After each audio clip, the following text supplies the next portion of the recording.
Ustaz, perbuatan bid'ah adalah sesuatu yang tidak ada contohnya dari Rasulullah SAW dalam soal ibadah. Kalau soal dunia, tradisi dan sebagainya, apakah boleh? Pertama begini, teman-teman sekalian, tolong lengkapi kalimatnya ya.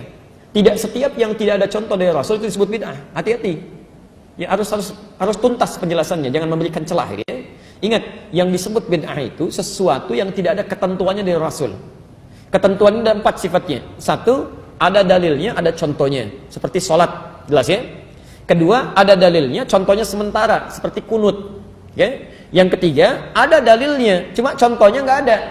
Awas, hati-hati. Jadi tidak setiap yang tidak ada contohnya itu disebut bid'ah. Sepanjang ada dalilnya, walaupun tidak ada contoh, sepanjang Nabi mengisyarat untuk mengerjakan itu boleh.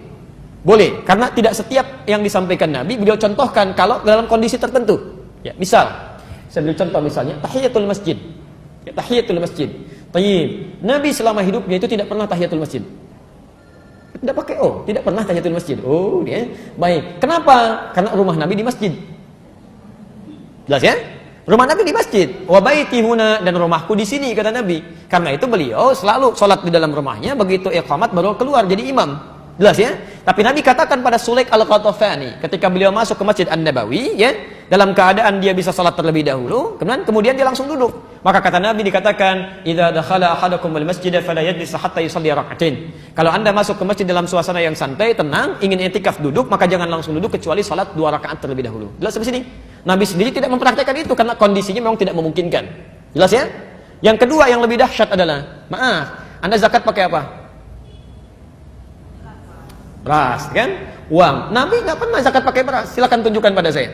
Satu hadis saja yang menunjukkan Nabi pernah zakat pakai beras. Jangankan hadis sahih, di hadis palsu pun nggak akan ada. Anda cari sampai kiamat kurang 2 hari nggak akan ditemukan. Ya, sehari lagi buat berpikir kita untuk apa nyari gitu kan?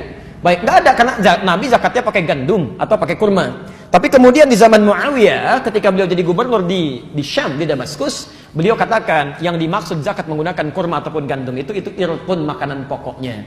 Jadi kalau makanan pokok di satu tempat kemudian digunakan sebagai bagian dari zakat itu boleh. Ya, sepanjang itu bagian dari makanan pokok. Makanan pokok kita apa? Itu makanan ibu. Ya, makanan saya itu nasi.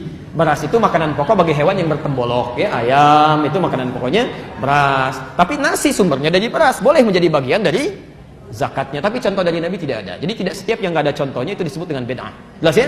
Kecuali yang keempat, tidak ada dalil, tidak ada contoh, kemudian dikerjakan itu yang bermasalah. Salat, saya tutup sampai sini karena waktu kita akan masuk adzan asar. Salat takbir sampai bersedekap. An-Nasai nomor hadis 886 sampai 889. Nabi katakan angkat sejajar dengan bahu, Al-Bukhari 715, angkat sejajar dengan daun telinga, An-Nasai 1101, kemudian langsung letakkan telapak tangan yang kanan di punggung yang kiri, letakkan di dada.